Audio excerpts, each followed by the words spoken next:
नमस्कार दोस्तों, VNIDI के YouTube चैनल में आप सभी का स्वागत है। हमने पहले के जो भी लेसन्स हैं वो कंप्लीट कर लिए हैं। कौन कौन सा ख़त्म कर दिया है बता दे रहे हैं। सुरक्षा एवं फर्स्ट एड यानी प्राथमिक चिकित्सा हमने ख़त्म कर दिया है। उसके बाद माप एवं मापी यंत्र समाप्त कर दिया है। अब तीसरे लेसन की बारी है। आज हम पढ़ेंगे तीसरा lesson, striking and holding tools यानी कि चोट मारने और पकड़ने के औजार। ठीक है, तो चोट मारने और पकड़ने के औजार आज हम पढ़ते हैं। चोट मारने के औजार जो है वो है हैमर।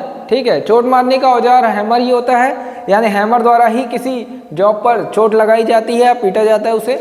ठीक है, तो आज हैमर के बारे में पढ़ते हैं। ठीक है, तो हैमर एक चोट लगाने वाला औजार है जो ठोकने एवं पीटने हेतु काम में आता है। हथौड़े की पहचान उसके भार तथा पिन के आकार से की जाती है। हैमर का प्रयोग शीट मेटल वर्क में, फोर्जिंग में, वेल्डिंग में, बाइंडिंग में, चीपिंग में, रिवेटिंग में आदि ऑपरेशंस में किया जाता है। ठीक है, तो क्या कह रहा है ये? हैमर एक चोट मारने का औजार है। इसका प्रकार ये किस प्रकार का है? ये इसके भार और इसके पिन यानी कि ऊपर के पिन के आकार पर निर्भर करता है। ठीक है, इसकी जो पहचान होती है वो इसके भार और पिन पर निर्भर करती है। ठीक है, इसका उपयोग फोर्जिंग में, रिवेटिंग में, बाइंडिंग में, चीपिंग में आदि सभी ऑपरेशंस में किया जाता है। ठीक है, उसके बाद फिटिंग शॉप, जैसे फिटिंग शॉप में, मशीन शॉप में प्रयोग किए जाने वाले हथौड़े। ठीक है, हथौड़े भी विभिन्न प्रकार के पदार्थों से बनाए जाते हैं। अच्छा, ये चीज़ें हम भूल गए कि हथौड़े जो होते हैं वो विभिन्न प्रकार के पदार्थों से बनाए जाते हैं, यानी अलग अलग मटेरियल से बनाए जाते हैं। जैसे कास्ट आयरन से बनाए जाते हैं, माइल्ड स्टील से बनाए जाते हैं, हार्ड स्टील से भी बनाए जाते हैं, एलॉय स्टील से भी बनाए जाते हैं, लकड़ी के भी बनाए जाते हैं, रबड़ के भी बनाए जाते हैं, एल्यूमिनियम के, तांबे के, पीतल के। ठीक है, तो कई सारे पदार्थ के भी ये बनाए जाते हैं। जैसे कि उदाहरण के तौर पे यहाँ पे बताया गया है, फिटिंग शॉप तथा मशीन शॉप में काम में लाने जाने वाले जो हथौड़े होते हैं वो कास्ट आयरन के या कार्बन स्टील से, यानी कि माइल्ड कार्बन स्टील या लो कार्बन स्टील या हाई कार्बन स्टील के बनाए जाते हैं। शीट मेटल वर्क में प्रयोग होने वाले जो हथौड़े होते हैं वो रबड़ के, नायलॉन के, कठोर लकड़ी के, जिसको हम मैलेट भी बोलते हैं, प्लास्टिक आदि के बनाए जाते हैं। यानी कि जो शीट मेटल में यानी कि चद्दर, लोहे की चद्दर के काम में जो यूज किया जाता है उसमें कौन सा होता है? प्लास्टिक का होता है, उसका रबड़ का होता है और लकड़ी का होता है। ठीक है, ऐसे अलग अलग कामों के लिए अलग अलग तरीके के हम हैमर का उपयोग करते हैं। तो हैमर के अब कुछ मुख्य भाग समझ लेते हैं। कौन कौन से मुख्य भाग होते हैं? तो सबसे पहले होता है ऊपर का ये हिस्सा, जो सबसे ऊपर का हिस्सा होता है उसे पिन कहते हैं। उसके नीचे आते हैं तो इसे नेक कहते हैं, ये वाला हिस्सा। ध्यान दीजिए, तो इस हिस्से को पिन कहते हैं, ये हिस्सा नेक कहलाता है। ठीक है, ये जो हिस्सा दिख रहा है जहाँ पर 1.5 kg लिखा हुआ है, यहाँ इसे कहते हैं चिक। ठीक है, उसके बाद ये जो आगे का हिस्सा होता है इसे कहते हैं वेज। ये जो सामने लकड़ी का एक पच्चड़ लगा हुआ है ना, उसे वेज कहते हैं। ठीक है, उसके बाद आते हैं हैंडल पे। ये वाला हैंडल, ये लकड़ी का या PVC प्लास्टिक का हैंडल होता है। और ये जो सामने गोल आप देख रहे हैं इसे आई होल कहते हैं, इसी में हैंडल को फंसाया जाता है। ठीक है, उसके बाद नीचे का ये जो हिस्सा है इसे फेस कहते हैं, इसी के द्वारा चोट मारी जाती है। ठीक है, तो ये इसके 1 2 3 4 5 6 6 भाग होते हैं। ठीक, अब एक एक करके सारे भागों के बारे में हम जान लेंगे। तो फेस का भाग जो होता है, जो फेस होता है, उसे चोट मारने के लिए ही उपयोग में लाया जाता है। ठीक है, उसके बाद पिन हथौड़े का सबसे ऊपरी भाग होता है, इसी के द्वारा इसकी पहचान की जाती है। जैसे अब यहाँ पर ये पिन गोल है तो इसका नाम हो जाएगा बॉल पिन हैमर। अब यही पिन अगर चपटी होती तो इसका नाम हो जाता है स्ट्रेट पिन हैमर।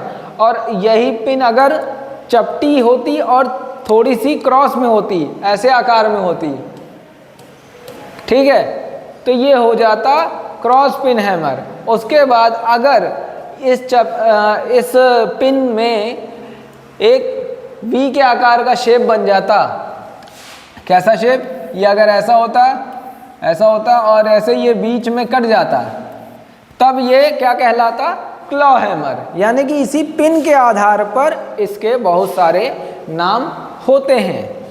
ठीक है, आगे बढ़ते हैं।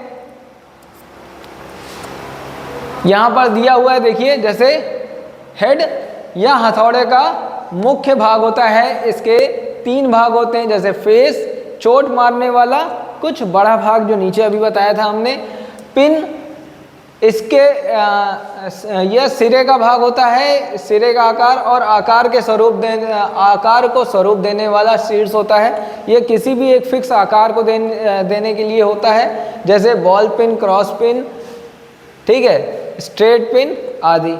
ठीक, उसके बाद होता है चिन जो होता है, चिक जो होता है, वो हथौड़े का मृदु भाग होता है। यहाँ पर ये जो बगल का हिस्सा होता है उसका, जैसे हमारे गाल होते हैं बगल के, चेहरे के, वैसे वो भी होता है, इसीलिए इसको भी चिक कहा गया है। ये मृदु भाग होता है और इसी के बीच में आई होल होता है। आई होल हैंडल लगाने के लिए उपयोग किया जाता है। एक अंडाकार भाग होता है, इसमें हैंडल फंसाया जाता है और इसके बीच में, हैंडल के बीच में एक पच्चड़ यानी कि लकड़ी का टुकड़ा फंसाया जाता है ताकि हैंडल वापस दोबारा बाहर ना निकले, उसको वेज कहते हैं। ठीक है, उसके बाद आते हैं हथौड़े के प्रकार पे। तो हथौड़े निम्न प्रकार के होते हैं। निम्न 5 प्रकार के हथौड़े अभी तक बनाए गए हैं। पहला है हैंड हैमर, दूसरा है स्लेज हैमर, तीसरा है पावर हैमर, चौथा है सॉफ्ट हैमर और 5वां है क्लॉ हैमर। ठीक है, तो सबसे पहले एक एक करके हम इसके प्रकार देख लेते हैं। हैंड हैमर का प्रकार। हैंड हैमर क्या होता है? यह हैमर मशीन शेप व फिटिंग शेप में प्रयोग होता है। इस हैमर का फेस व पिन को हार्ड और टेम्पर्ड किया जाता है, बीच वाले भाग को सॉफ्ट रखा जाता है जिसकी वजह से हैंडल इसमें फंसाया जा सके। ठीक है, और पोस्ट वाला भाग अंडाकार होता है जिसको आई होल कहते हैं, अभी हमने बताया था। ठीक है, इस होल को आई होल कहते हैं। होल को अंडाकार बनाने के इसलिए बनाते हैं ताकि हैंडल को फिट करते समय पच्चड़ यानी वेज लगाया जा सके। ठीक है, यह हैमर वजन में 125 ग्राम से लेके 150 ग्राम तक, 125 ग्राम से लेके 1 किलो 50 ग्राम तक होता है। यह मुख्यतः 3 प्रकार के होते हैं। सबसे पहला बॉल पिन हैमर। ठीक है, अभी हमने बताया था कि पिन, ये जो ऊपर का हिस्सा होता है, इसी के आधार पर इसका नाम रखा जाता है। जैसे कि बॉल पिन हैमर, इस हैमर की पिन बॉल यानी गेंद के समान गोल होती है। यहाँ पर आप देख सकते हैं कि इसके गेंद के समान क्या है, गोल है। ठीक है, इसका फेस फ्लैट होता है, ये नीचे का हिस्सा फ्लैट होता है। ठीक है, साधारण कार्यों के लिए आमतौर पर यह हथौड़ा वर्कशॉप में अधिक उपयोग किया जाता है। इसका प्रयोग मार्किंग, चिपिंग, रिवेटिंग आदि कार्यों में करते हैं। ये वर्कशॉप में यानी कि लोहे के कामों में ज़्यादातर उपयोग किया जाता है। कारखानों में इसका उपयोग ज़्यादा होता है। कहाँ कहाँ इसकी उपयोग किया जाता है? मार्किंग में, चिपिंग में और रिवेटिंग में इसका उपयोग सबसे ज़्यादा किया जाता है। ठीक है, तो आप देख पा रहे होंगे इसके इस गोल पिन के आधार पर इसका नाम बॉल पिन हैमर रखा गया है और इसका लगभग वेट जो होता है वो 125 ग्राम से 1 किलो 50 ग्राम तक होता है। ठीक है, चलिए नेक्स्ट पढ़ते हैं। नेक्स्ट अगला है straight pin hammer. Straight pin hammer, अब जैसे कि हमने बॉल पिन हैमर पढ़ा था वैसे ही स्ट्रेट पिन हैमर भी होता है। अब यहाँ पर आप देख पा रहे होंगे कि इसका ये जो वेज है यानी इसका ये जो पिन है, इसका ये जो पिन है ये क्या है, ये स्ट्रेट है एकदम, है ना, ऐसा स्ट्रेट है। तो कैसा स्ट्रेट है ये, इस हैमर का ये जो पिन है हैंडल की सीध में, अगर हैंडल की ऐसे सीध में देखें तो हैंडल की सीध में ये स्ट्रेट ऊपर की ओर फ्लैट होता है, सीधा बना होता है तथा फेस फ्लैट होता है। इसका फेस क्या होता है, चपटा होता है। ठीक है, शीट मेटल वर्क में, जॉब में नालियाँ और चैनल बनाने के लिए इनका उपयोग किया जाता है। ये जो पिन देख रहे हैं आप, इस पिन से नालियाँ बनती हैं। कैसी नालियाँ,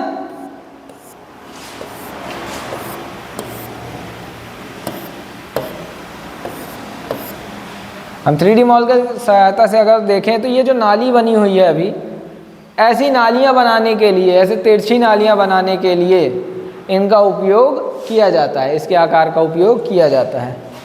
ठीक है, उसके बाद नेक्स्ट आते हैं क्रॉस पिन हैमर पे। तो क्रॉस पिन हैमर आप देख पा रहे होंगे कि इसका जो हैंडल की तरफ से ये जो पिन है, इसका ये जो पिन है ये क्रॉस कर रहा है। कैसे क्रॉस कर रहा है, ये हैंडल की सीध में ऊपर तो है लेकिन आप अगर ध्यान दीजिए तो यहाँ से ये थोड़ा सा ऐसा दिखाई दे रहा है, दिखाई दे रहा है ना, इसलिए इसका पिन क्या है, देखिए इस हैमर का पिन हैंडल के फेस से बनी होती है, हैंडल के क्रॉस में बनी होती है, गलत लिखा हुआ है, हैंडल के क्रॉस में बनी होती है। इसका उपयोग नालियाँ, आंतरिक कोने तथा चैनल बनाने में किया जाता है। ठीक है, इसका उपयोग किस लिए किया जाता है, आंतरिक कोने यानी कि जैसे ये कॉर्नर है, ठीक है, तो यहाँ पर ठोकने के लिए इसका उपयोग किया जाता है, ये कॉर्नर बनाने के लिए या फिर नालियाँ बनाने के लिए इनका उपयोग किया जाता है। ठीक है, इसका भी वजन कितना होता है, 125 ग्राम से लेके 1 किलो 50 ग्राम तक इसका वजन होता है। इसके बाद आते हैं स्लेज हैमर पे। स्लेज हैमर वजन में भारी होते हैं, ठीक है, वजन में ज़्यादा होते हैं ये। अब इस हैमर में क्या होता है, पिन नहीं होता है, सबसे बड़ी बात आप देख सकते हैं इसमें, इस हैमर में पिन नहीं होता है, इसमें 2 फेस होते हैं, इस हैमर में 2 फेस फ्लैट होते हैं। ठीक है, यह भारी कामों के लिए उपयोग किया जाता है। और ब्लैक स्मिथ यानी कि जो लोहार होते हैं, जो लोहे का काम करते हैं, ब्लैक स्मिथ इनका अधिक उपयोग करते हैं। ठीक है, ब्लैक स्मिथ के द्वारा इनका उपयोग अधिक किया जाता है। ठीक है, आप देख पा रहे हैं ये वो जो हथौड़ा है इसमें क्या है, 2 फेस हैं। ठीक है, एक ऊपर यहाँ पे फेस है, एक नीचे फेस है, 2 फेस हैं, यहाँ पे पिन नहीं दी गई है। और इसका वजन कितना होता है, 2 किलो से 10 किलो तक होता है। जो छोटा होगा वो 2 किलो का होगा, जो बड़ा होगा वो 10 किलो तक का होगा। ठीक है, इसकी लंबाई 600 mm से यानी कि 6 सेंटीमीटर से 9 सेंटीमीटर 60 सेंटीमीटर से 9 सेंटीमीटर तक होती है। ठीक है, 900 mm 600 mm से 900 mm तक की होती है। इसे घन भी कहते हैं, आप लोग आम भाषा में पढ़े होंगे ना कि घन किसे कहते हैं, तो घन इसी को कहते हैं। ये जो दोनों फेस का हथौड़ा होता है जिसमें 2 फेस बनाए जाते हैं उन्हें घन कहते हैं। ठीक है, नेक्स्ट आते हैं पावर हैमर पे। तो ये वो हैमर होते हैं जिनको मशीन द्वारा चलाया जाता है। ठीक है, आप देखे होंगे कि हर एक टूल, जितने भी हाथ से बने औजार होते हैं, उन सभी का एक मशीनी रूप जरूर बना हुआ है। ठीक है, जैसे ड्रिल, हम पहले ड्रिल कैसे करते थे, बर्मा कमानी से करते थे, फिर उसके बाद ड्रिल मशीन आ गई। ठीक है, और हम चीजलिंग करते थे, चीपिंग करते थे, छेनी हथौड़ी से करते थे, अब उसके लिए हैमर मशीनें आ रही हैं। उसी तरह से ये एक पावर हैमर होता है। ठीक है, हथौड़े का ही मशीन रूप होता है ये। अब इस हैमर का कार्य, इस हैमर का जो उपयोग होता है वो फोर्जिंग के कार्यों में बहुत अधिक किया जाता है, या फिर मास प्रोडक्शन में इसका उपयोग सबसे ज़्यादा किया जाता है। जैसे कि आप देख पा रहे हैं कि यहाँ पर एक हैमर है। ठीक है, ये हैमर है ये एक सिंगल पिस्टन हैमर है। ठीक है, अब यहाँ पर अंदर एक मोटर लगी होती है जो कि लगातार ऊपर नीचे होती रहती है, जिसकी वजह से ये फोर्जिंग के कामों में बहुत उपयोग किया जाता है। जैसे कि यहाँ देखो, एक ये आदमी है, यहाँ पर ये फोर्जिंग का काम कर रहा है। ठीक है, ये क्या कर रहा है, इस मेटल को फोर्ज कर रहा है, पीट रहा है। ठीक है, फोर्जिंग का काम यानी कि पीटने, जैसे लोहार वगैरह करते हैं वैसा काम। ठीक, तो इसे पावर हैमर कहते हैं। इसको किसके लिए उपयोग किया जाता है, मास प्रोडक्शन के लिए, और मेनली फोर्जिंग के लिए इसका उपयोग किया जाता है।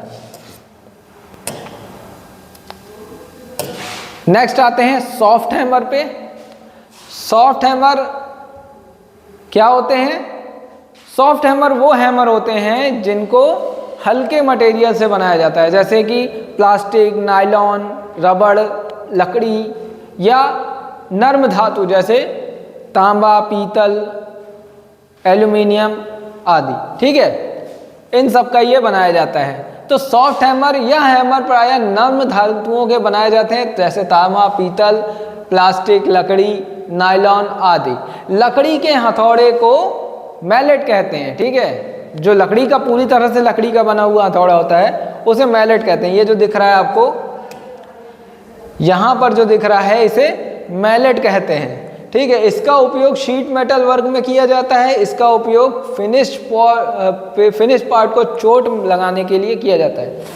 मतलब कि जब भी फिनिश पार्ट होता है या किसी भी पाइप की फिटिंग करनी होती है, फाइनल पार्ट तैयार हो गया, उसकी फिटिंग करनी है, जैसे कि गाड़ी वगैरह की फिटिंग करनी होती है, इंजन की फिटिंग करनी होती है, तो वहाँ पर प्लास्टिक का या नायलॉन का, क्या कहते हैं, रबड़ का या नायलॉन का जो है हैमर हम यूज़ करते हैं। ठीक है, इन सब का जो भी काम होता है, इन सब का जो काम होता है वो हल्के कामों के लिए हमेशा उपयोग किया जाता है, जैसे पार्ट को फिटिंग करना, या पहले से तैयार पार्ट को ठोक पीट के बराबर करना, या कह सकते हो कि जो है शीट मेटल वर्क यानी कि चद्दर के कामों के लिए, हल्के कामों के लिए इनका उपयोग करना। जैसे लकड़ी का उपयोग, लकड़ी के जो मैलेट होते हैं उनका उपयोग किस में किया जाता है, कास्ट आयरन या भारी जॉब के साथ जो है पार्टों को ठोक पीट के फिट करने के काम में किया जाता है। ठीक है, इनका अधिकतर काम फिटिंग का या फिनिशिंग का ही होता है। नेक्स्ट आते हैं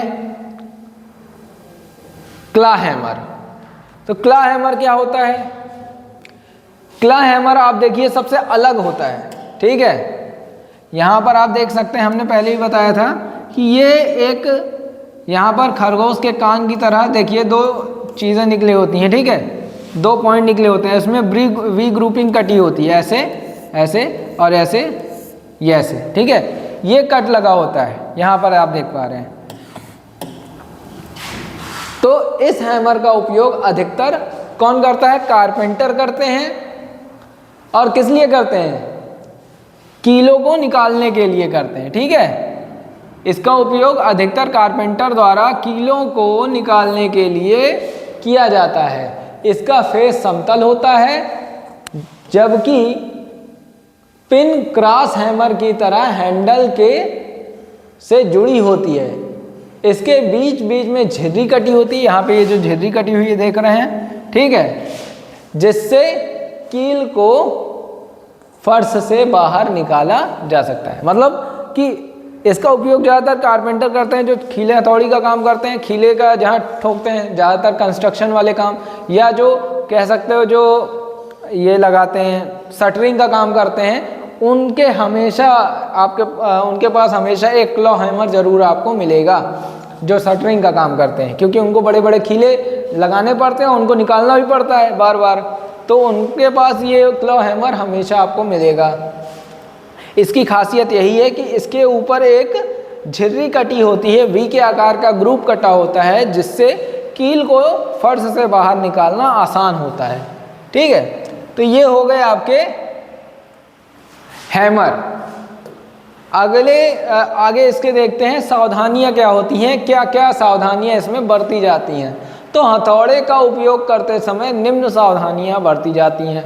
पहला, हथौड़े का हत्था ढीला नहीं होना चाहिए। सीधी सी बात है कि हथौड़े का हत्था अगर ढीला होगा तो क्या होगा, हथौड़ा ठोकते समय बाहर निकल जाएगा, हत्थे से बाहर निकल गया, किसी को और को चोट लग गई। ठीक है, तो ये नहीं होना चाहिए। हथौड़े का फेस मशरूम के आकार का नहीं होना चाहिए, उसे ग्राइंड करते रहना चाहिए। अच्छा, आप लोग को मैंने बताया कि सारे ही जितने भी फेस होते हैं वो कैसे होते हैं, एकदम चपटे होते हैं, लेकिन ये काम करते करते थोड़े से ऐसे हो जाते हैं। ठीक है, ये मशरूम के आकार के हो जाते हैं, तो इनको मशरूम के आकार का नहीं बनने देना होता है, इनको हमेशा सीधा रखना होता है, स्ट्रेट यानी चपटा रखना होता है। अगर ये चपटा नहीं रहेगा तो क्या होगा, कील ठोकने के लिए, कोई भी काम करने के लिए आप इसे कर नहीं पाएंगे, हमेशा फिसल जाया करेगा। ठीक है, इसलिए इसको मशरूम हेड नहीं बनने देना चाहिए। कार्य के अनुसार उपरोक्त भार वाला हथौड़े का उपयोग करना चाहिए। मान लीजिए आप छोटी सी सुई बराबर पिन या छोटे पिन या छोटी कील ठोक रहे हैं और हाँ आपने ले लिया 1.5 किलो का या 2 किलो का हथौड़ा। ठीक है, तो उससे क्या होगा, पिन टूट जाएगी या जिस सामान पे ठोक रहे हैं वो टूट जाएगा या टेढ़ा हो जाएगा, तो होगा नहीं काम। ठीक है, तो जैसा काम हो, हल्का काम कर रहे हैं तो हल्का और भारी काम कर रहे हैं तो भारी, ठीक है, हथौड़े का उपयोग करना चाहिए। पता चले कि आप प्लास्टिक का कोई काम कर रहे हैं और आपने लोहे का हथौड़े रखा है, तो क्या होगा, अगर आपने उस पर चोट मारी तो प्लास्टिक टूट जाएगा, इसलिए उसके लिए प्लास्टिक का या रबड़ का हथौड़ा रखिए। ठीक है, कास्ट आयरन जैसे मेटल के साथ अगर काम कर रहे हैं तो हार्ड मटेरियल का जो है हथौड़ा नहीं रखना चाहिए, सॉफ्ट मटेरियल का हथौड़ा रखना चाहिए, ताकि उसके पार्ट्स को चोट ना पहुँचे, क्योंकि भंगुरता होती है कास्ट आयरन में। ठीक है, कास्ट आयरन भंगुरता रहेगी, हैवी हथौड़ा अगर मार दिए तो वो पार्ट टूट जाएगा, इसलिए उसको हल्के हथौड़े से फिट करना चाहिए। ठीक है, नेक्स्ट आते हैं, हथौड़े के हत्थे में